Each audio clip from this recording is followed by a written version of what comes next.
So, all right, I think we can get started now. Hello, everybody. My name is Joe Casabona. I am the guy behind WordPress in 1 month, or WPin1month.com. And we are hosting this webinar, which is called Event Registration with Gravity Forms. Now, this is a totally free event. As you are attending, you will get a recording of this webinar after the fact.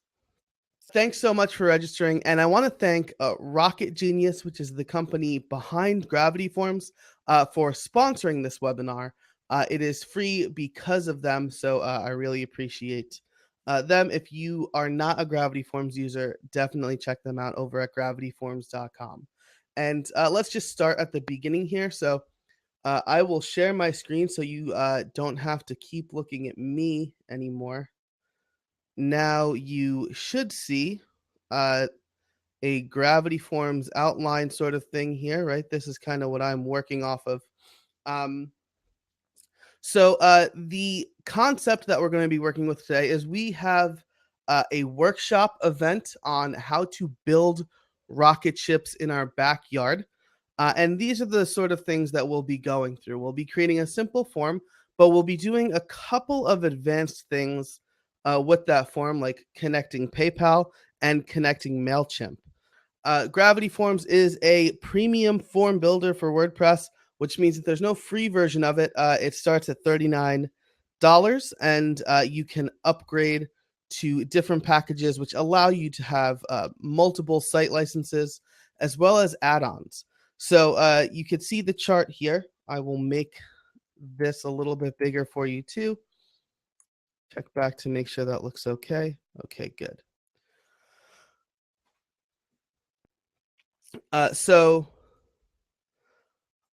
They have a whole bunch of different add-ons that you can get, starting at the business package with the developer package, which is $199 a year.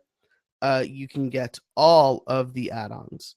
We are going to be using add-ons that are available through the developer license, right? Specifically PayPal standard. We'll be using the standard one here, but they offer all sorts of ones for PayPal Pro and Stripe, which I'm a big fan of.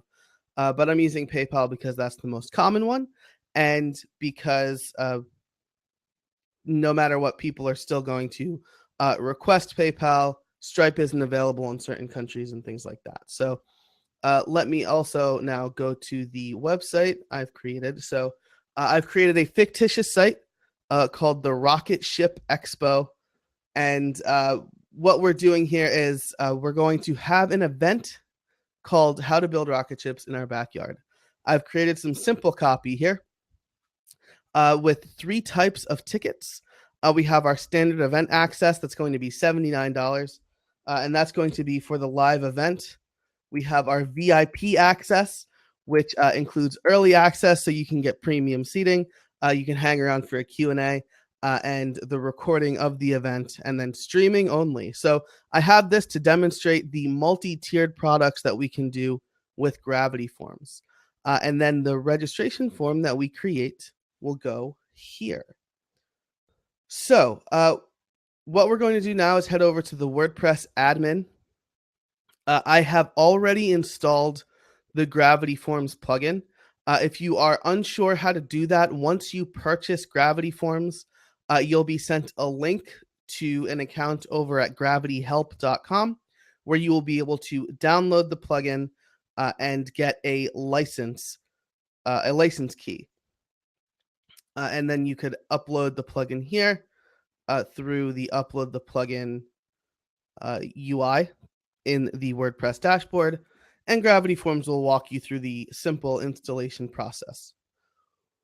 Once Gravity Forms is installed, we'll have a new admin entry over on the left-hand side where we can do a whole bunch of things. And the first thing that we're going to do is make sure we have the add-ons that we need.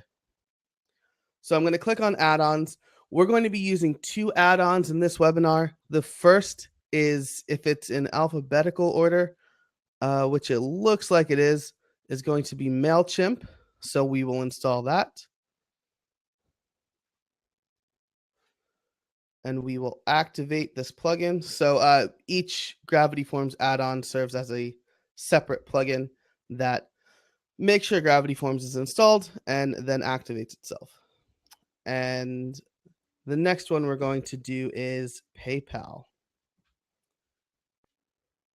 Now, I specifically didn't prepare this stuff because I wanted to go ahead and do it while you guys were watching for the webinar, but I might have to blank out my screen to get the API keys and do the rest of the setup process, but we'll cross that bridge when we get to it. So we have 3 plugins installed here right now. We're running pretty lean and mean. We've got Gravity Forms, we've got the Gravity Forms MailChimp add-on, and we've got the Gravity Forms standard PayPal standard add-on. All right, so the first thing we'll do now, or then I guess the next thing we'll do, is click on the settings, and we'll head over to the settings area for Gravity Forms. So I have a valid license key. I'm having Gravity Forms output CSS and HTML5. So my forms will be styled a little bit. This is great if you're using an out-of-the-box theme and you're not sure how the forms are going to look, especially because Gravity Forms embeds all of their form elements in list items. So you might not have like perfect styles right out of the box. So I'm outputting CSS since I myself am not going to write any CSS for these forms. The rest of these settings are pretty, well, there's descriptions underneath each of them. No conflict mode makes sure that any scripts Gravity Forms is loading won't conflict with anything else. Since I'm only running Gravity Forms here, I'm going to keep that off. My currency is the US dollar. I'm letting Gravity Forms update in the background. I'm letting Gravity Forms add their own little toolbar menu, and I've turned logging off. This is if you want to use reCAPTCHA, which is like the more advanced CAPTCHA field by Google. If you want to use that, you can put in your site key and secret key here. We're not going to do that. We're just going to save these. And then we're going to configure the rest of our add-ons. So MailChimp is the only thing that's required of MailChimp is an API key. The rest of the stuff we can configure on the forms. And the same thing with PayPal. PayPal requires IPN to be enabled, so we'll walk through that process as well. But MailChimp, it's a little easier to get the API key first, so we'll do that.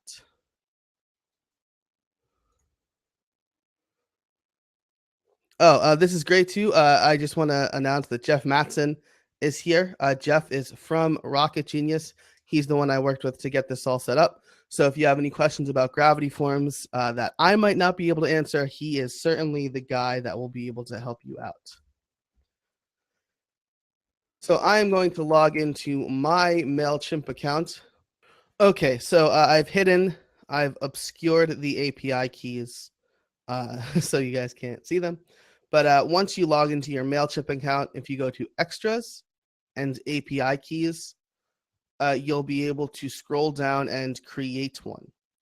So once one is created, you can copy it and go back to the MailChimp API key settings. Now, this is one that won't work after this webinar, so I'll just paste it and update it. And so now we have a working MailChimp API key. For PayPal, we're going to need to turn on IPN settings. So if we click on the IPN settings page, we can log into our PayPal account.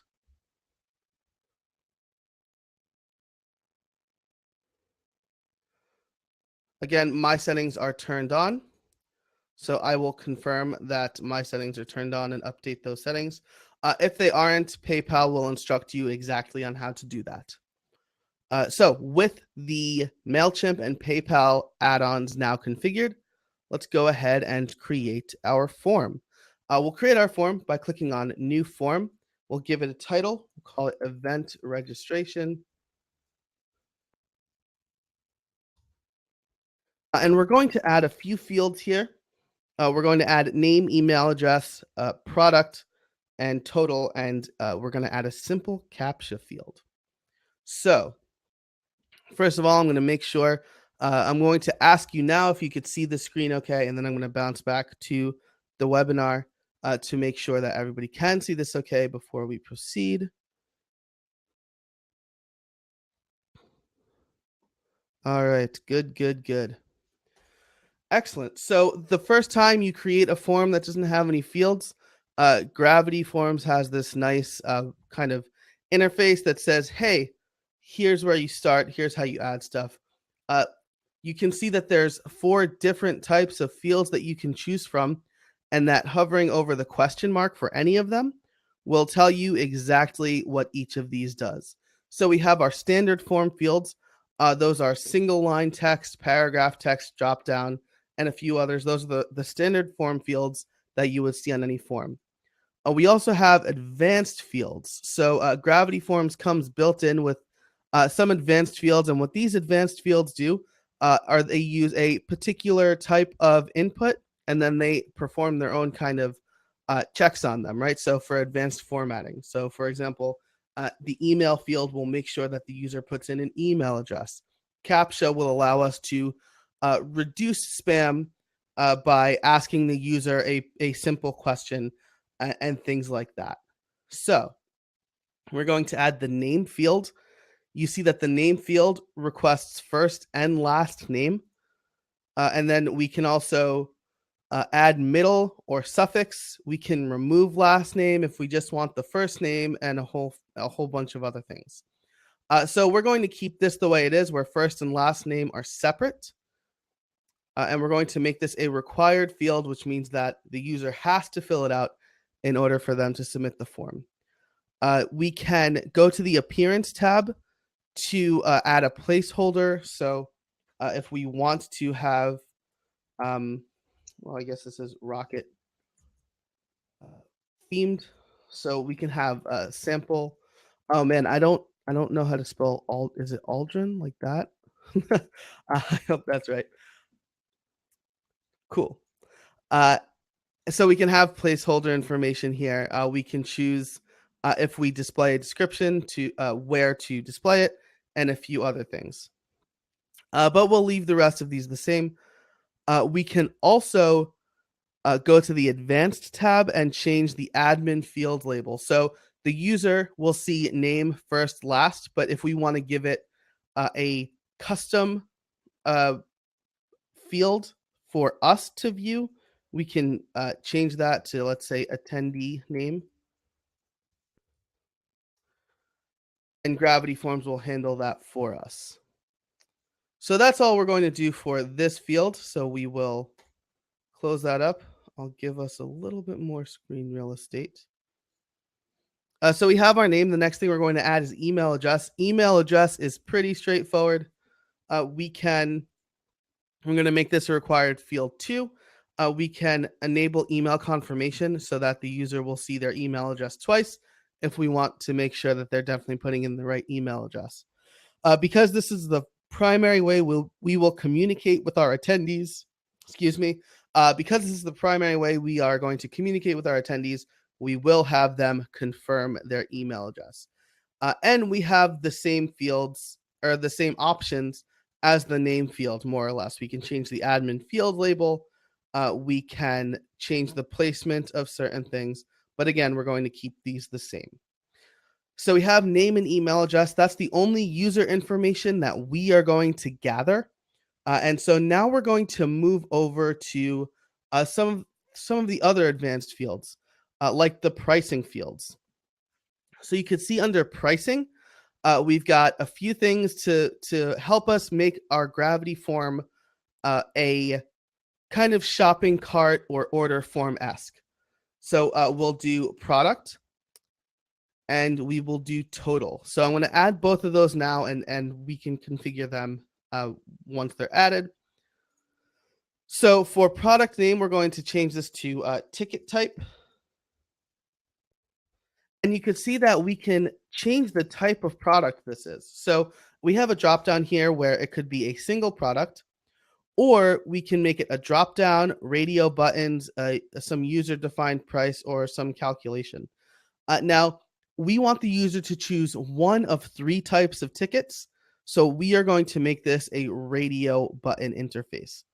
So we're going to call this ticket type once again. And then our 3 prices from the front end were standard, and that was $79. We had VIP, that was $199. And we had streaming only, which was $49.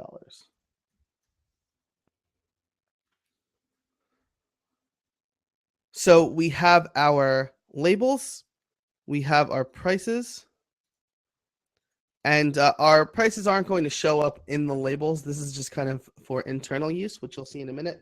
So we're going to go ahead and add the prices to our labels too.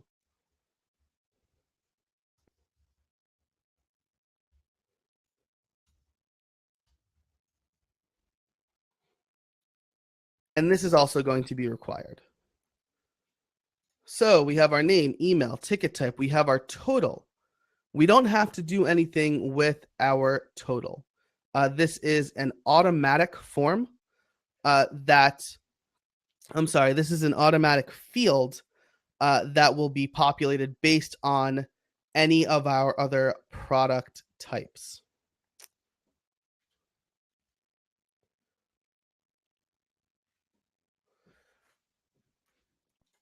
So you'll notice that we didn't touch the post fields. These are related to posts or post types. So we're going to shy away from them for now. But there is one more thing we want to add, and this is not something that I mentioned at the beginning, but for our VIPs, we want to offer them, let's say, a t-shirt. So we're going to add a drop-down area for the t-shirt size. Okay, so we're going to call this t-shirt size.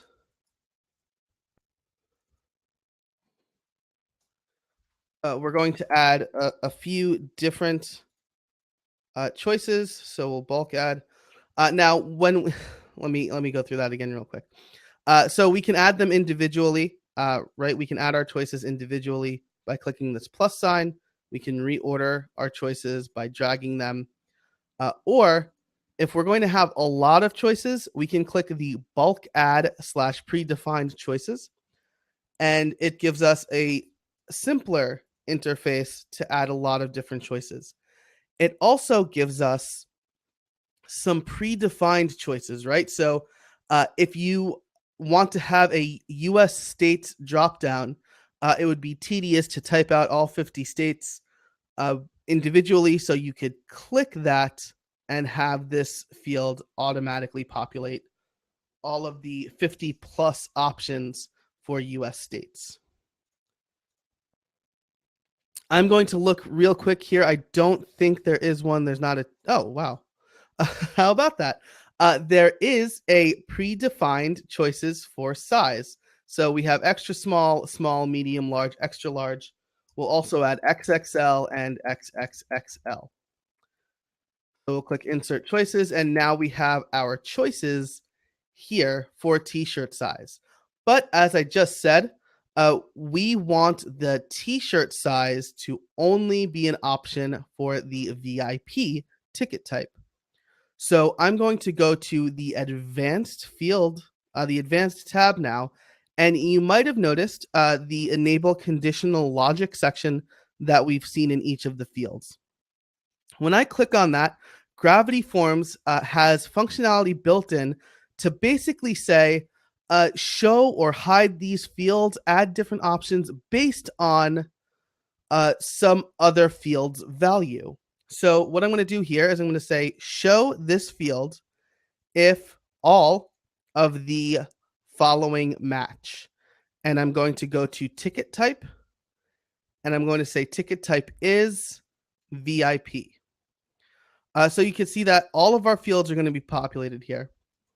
And then we have different choices for what we want to happen here, right? Is the ticket type, is it not? Is it greater than? Does it contain? And a whole bunch of other things. And then based on the field that we chose, if it's a multi-select field, we'll have the options. So that's how conditional logic works. We now have a simple form with name, email, ticket type, t-shirt size, and total. The last thing we're going to do, because we want to prevent spam, is add a simple captcha field. If you want to go through and configure captcha, you could do that here. And you can enter, as we saw on the settings page, the reCAPTCHA site. But we are going to leave that off. We're going to click update. And if we preview our form, we could see, so this is a simple form preview. This is not going to be what it looks like on our page. We'll see that in a second. And just to make sure our conditional logic works, I'm going to click VIP here, and you'll see the t-shirt size appear. If I click one of the other ones, you'll see that the t-shirt size disappears. You'll also see the total change. So that's our preview. Now, with our form created and updated, we want to go to the settings. And the first thing we want to do is set up the payment, make sure payment works properly. So we have all of our form settings here. From the settings area, we can configure the form settings. We can show confirmations, which is what the user will see once they fill out the form.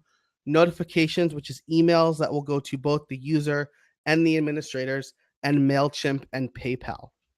So first we'll set up PayPal. We will create a PayPal feed. We'll call this Rocket Ship Backyard. We'll put in my email address, my PayPal email address. And we're going to put this in test mode while we test it. And this is going to be products and service. So once we do that, we will see a few more pieces of information that we can fill in. First is the payment amount.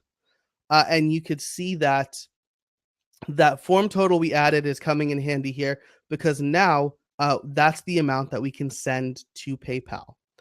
PayPal is also going to ask us for a few other pieces of information, like first and last name, which we can assign from the form, and then email address. We can leave this, the address fields, blank.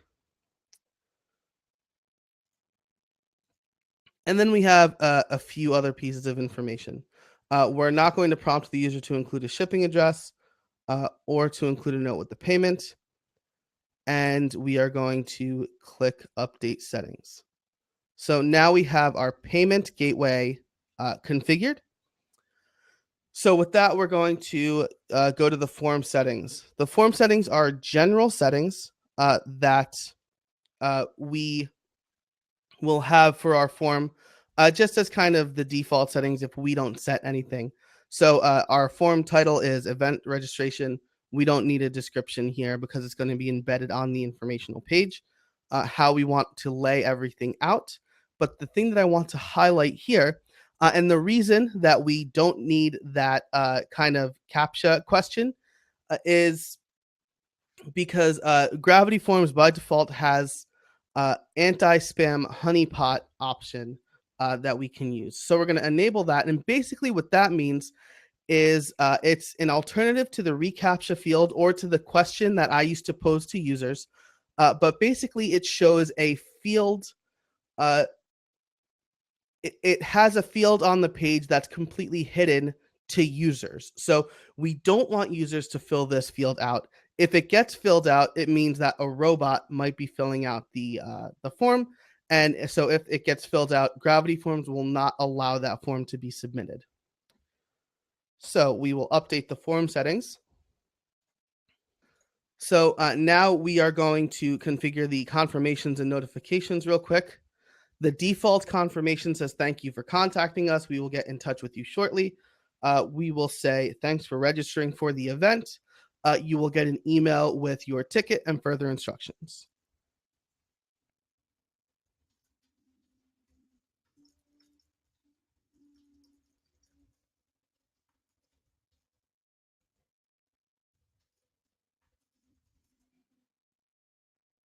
We'll save that confirmation. So again, that confirmation is what the user will see once they fill out the form.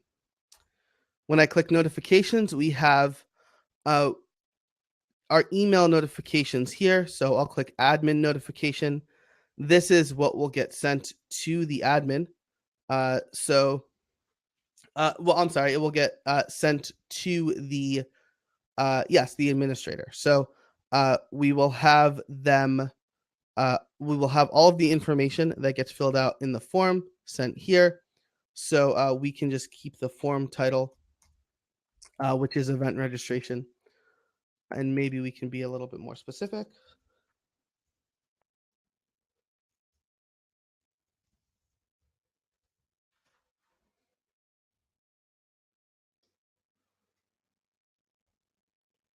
And we're going to keep these at the default, right? So we'll call this admin notification when the form is submitted. We will get an email. The administrator will get an email with all of the information from the form fields. We can also create a new notification for the customer.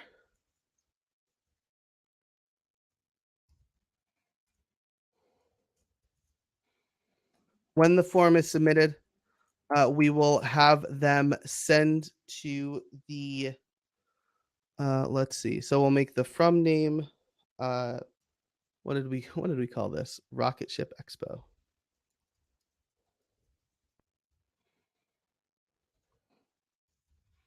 Your ticket for the event.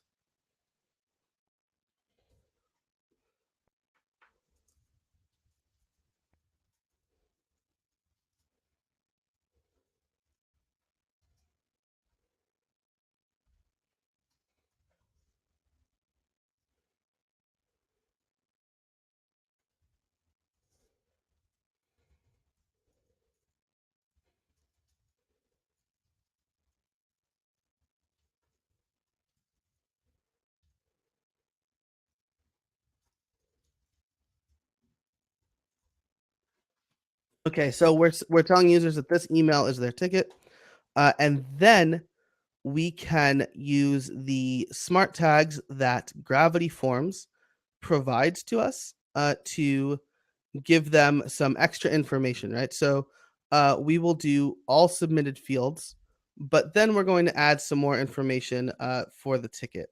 So we can add the date that it was filled out, date ordered.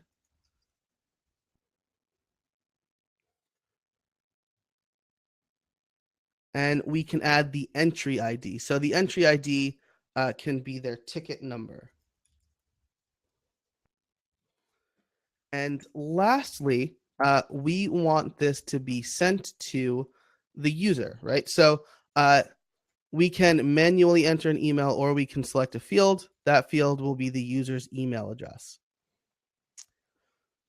Now, this should only be sent to users who are not streaming only, right? So we are going to send this notification if the ticket type is not streaming only.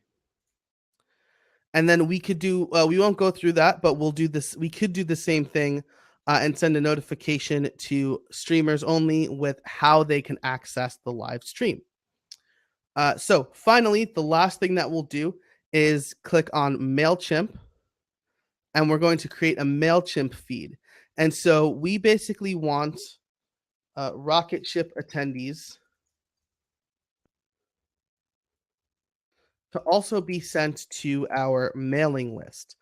So this is my actual real live MailChimp account. So these are the two lists for my MailChimp account. We will have it sent to students. This is a local site, so it can't be publicly accessed. And so once we choose the list that we want the information to be sent to, we can fill in the rest of the information and map a few fields to our list, right? So our email address is important. If this was a real list for the event, we might have ticket type, right? So I might want to have a place where I know which type of ticket each attendee has used so that I could filter the list based on if they are streamers only or if they are VIPs and things like that.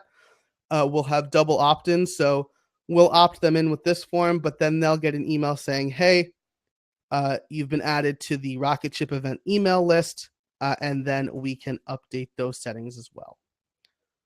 So with everything hooked up, with our entries and our confirmations and notifications all set, we can now go to the how to build a rocket ship in our backyard page, and we can replace the form goes here text with a gravity form, which we can do by clicking add form in the WordPress editor, selecting our form, and then choosing a few options here. So we won't display the form title or description because we already have that information on the page. We will enable Ajax so that the page doesn't refresh. We'll click insert form. A short code will get added here, and we'll click update. Now, when we view the page, we have our form, and you can see that again, there is some styling here because we have enabled that styling. So if we fill out the information,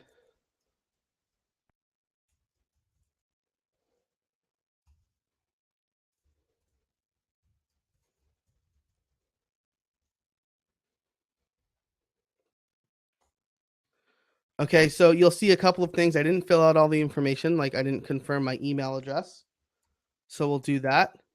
I also didn't choose a ticket type, which I need to. I'll choose VIP, and then I'll select my t-shirt size, and then I will click submit.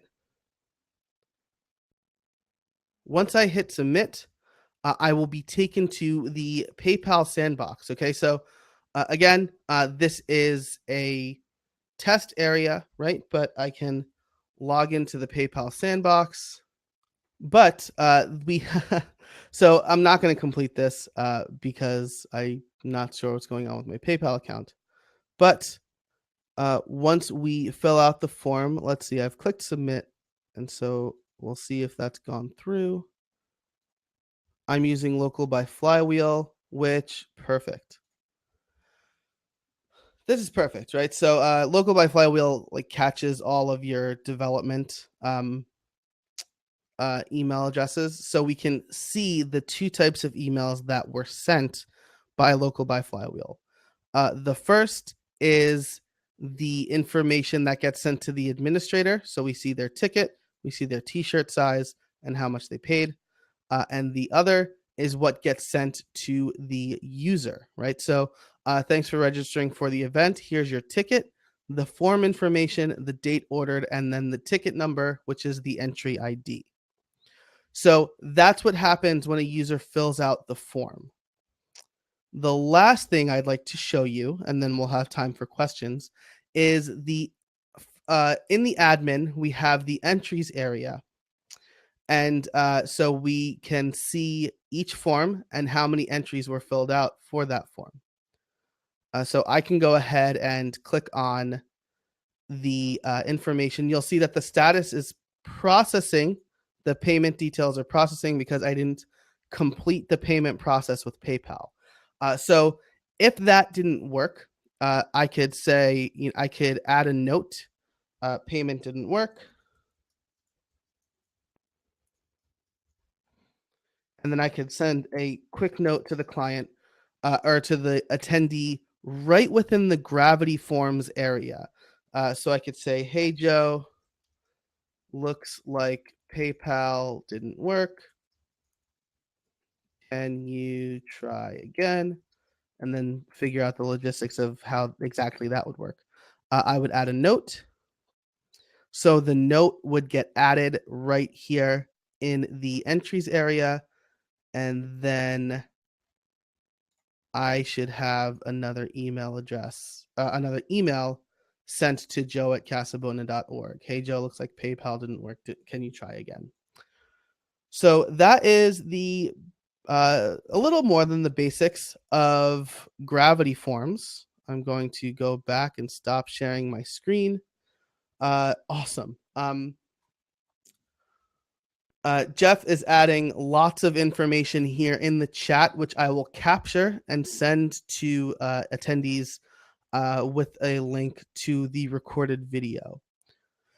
So that's all I have. I don't see any questions from the audience. Are there any questions about what I did or what I could do with Gravity Forms?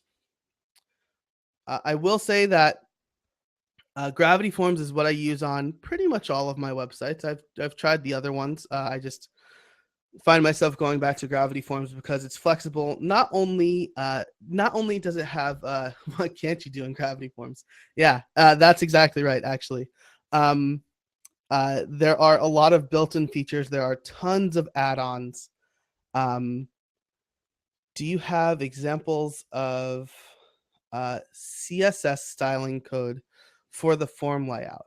I don't have any examples ready, but that is a great question. Let's see. I don't have any prepared, but let's see if I can bring some up on my personal site.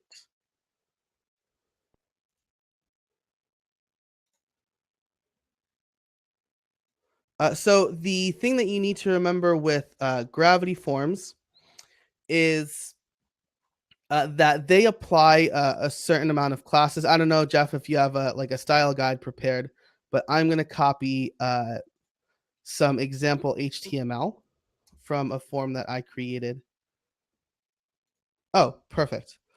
So Jeff just linked to a design and layout guide, and I don't want that to get lost in in me just pasting HTML. But the things to remember when styling a Gravity form is that each container is wrapped within a container called g_input_container.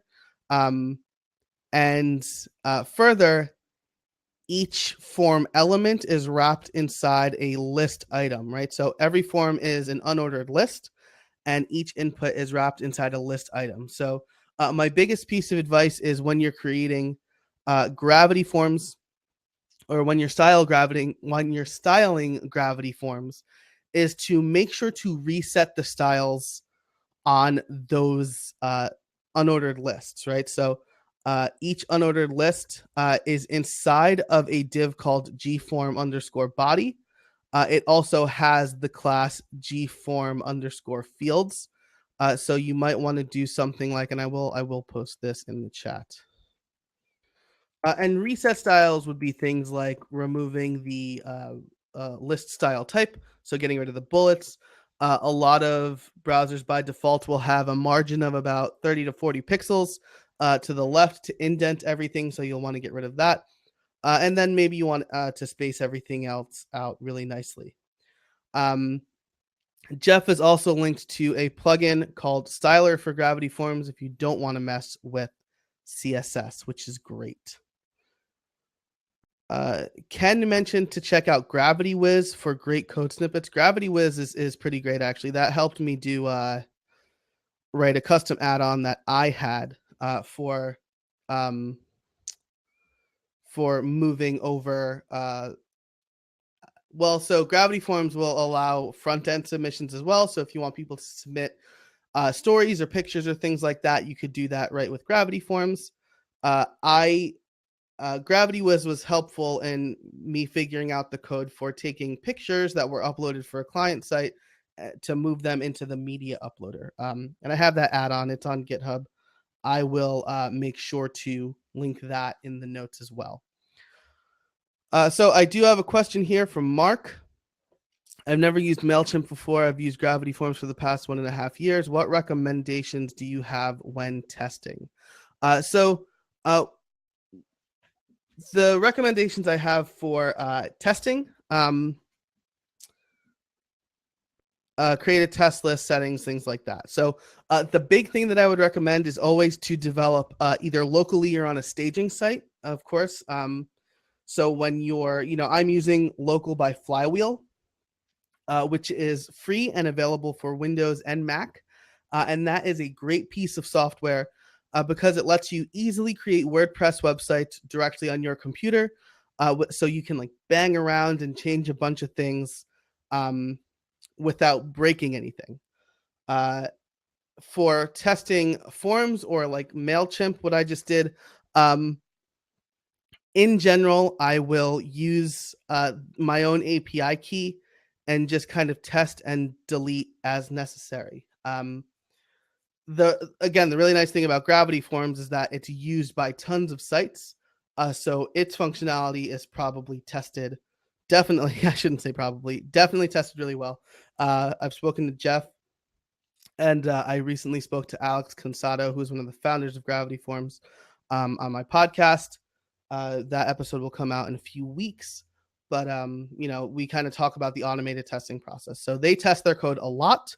What I will do is I will create a form. I will fill out the form. I'll do things like I just tested that real quick, right, to make sure that like the required fields are working. But if I'm using, let's say, the phone number field, I'll put in letters just to see if that works.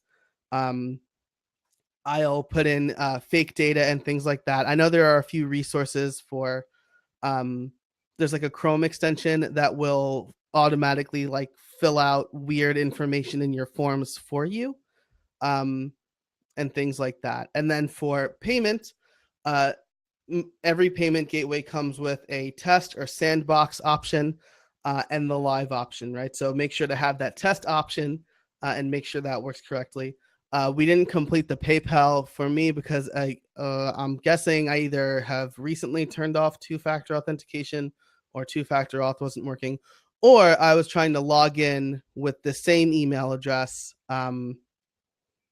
that I was also trying to take payment from. So there's one of a few things there that probably happened where I wasn't able to complete the PayPal transaction, but that's definitely something that you would want to test to make sure everything's working properly. And if you are using Stripe, Stripe has a nice list of test credit cards that you can use uh, 4-2 repeated 8 times. Um, so it's like 4242424242. That one over and over until you have 16 digits is a really great test Visa credit card.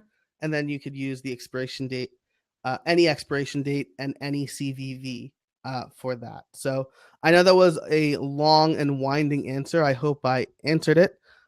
If I didn't, feel free to post a new one in the question section or the chat. But there are a few automated testing tools to kind of test the inputs for forms, which at this point with Gravity Forms, I trust. And with add-ons, I will make sure to either have the test environment. I'll definitely have a local test environment for my website to make sure that everything is working properly. Awesome. Thank you, Mark. I'm glad. I know I was like kind of talking off the top of my head there. So we have about 6 minutes left. If anybody has any, there are more questions popping up. Hooray. What's the strongest advantage to using Gravity Forms? I think the strongest advantage to using Gravity Forms, honestly, is, I code a lot of websites by hand. I'm a theme and plugin developer, and forms can be a pain in the neck.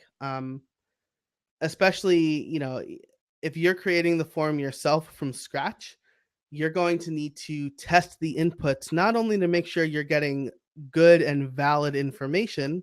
For example, with an email address, you want to make sure you're getting an actual email address. Um, or with a zip code, you want to make sure you're at least getting 5 numbers if you're in the United States. But the other thing that you're going to want to do is check to make sure that people aren't submitting bad information, right? Like you want to make sure that your forms are not hackable. So I think the strongest advantage to using Gravity Forms is a lot of websites are using Gravity Forms, and they make sure that their forms are very well tested and very secure, and it's incredibly powerful. So I think the strongest advantage is it's a tried and true plugin that abstracts away a lot of things for you, so you could just focus on building good forms for the users and not having to worry about, is this coded right? Do I have to worry about like SQL injections and things like that? That's why I use it for literally all, well, I can't say literally, but 99.9% of the forms I build, I use Gravity Forms to do it because it does the hard stuff for me. And what's the craziest thing I've seen done with Gravity Forms? Man, that's a great question. And man, I don't know. Um, we've done some crazy things. When I was at Crowd Favorite, we did like a lot of. There was like this crazy long form that was like multi-page with lots of conditional logic that we had to do. It was like an insurance company, and it was ridiculous. Um, I can tell you a couple of the cool things I've done with Gravity Forms. Was I built a website over the summer, or I guess in the spring for the summer, that was for a family reunion.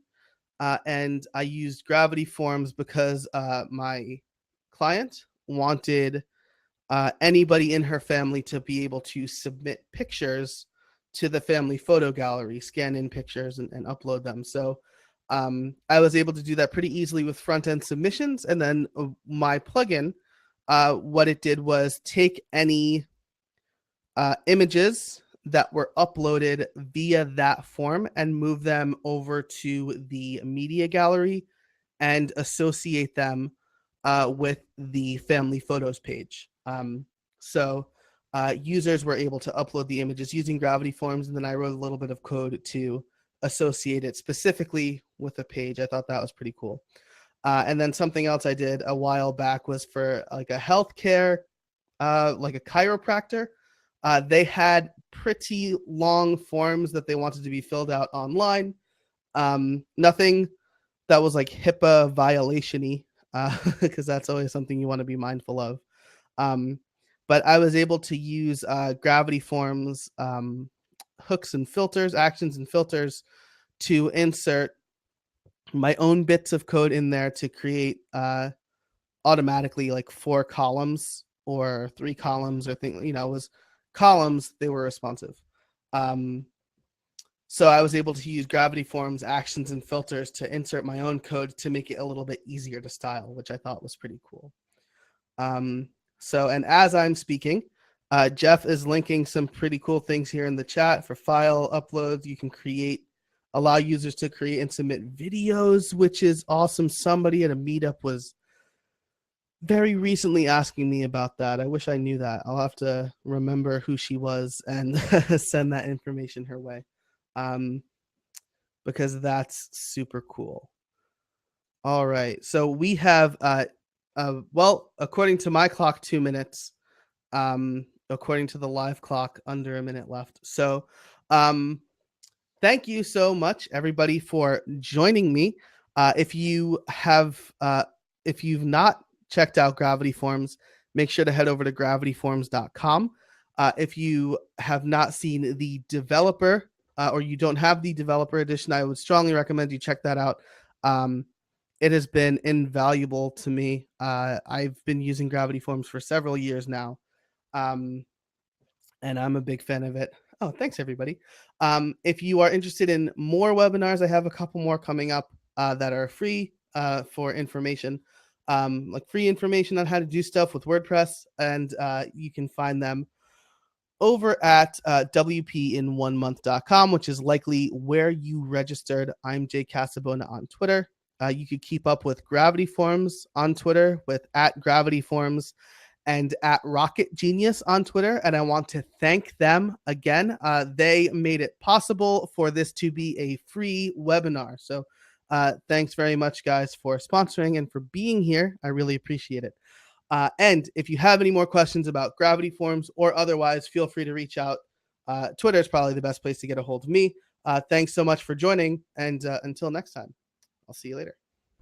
Hey everybody, I hope you liked that video. If you did, give it a like, click the 1 icon to subscribe to this channel. There's another video that might be of use to you. And also head over to wpin1month.com and check out our online courses. We're putting out a lot of great content lately, so I hope you like it. Thanks.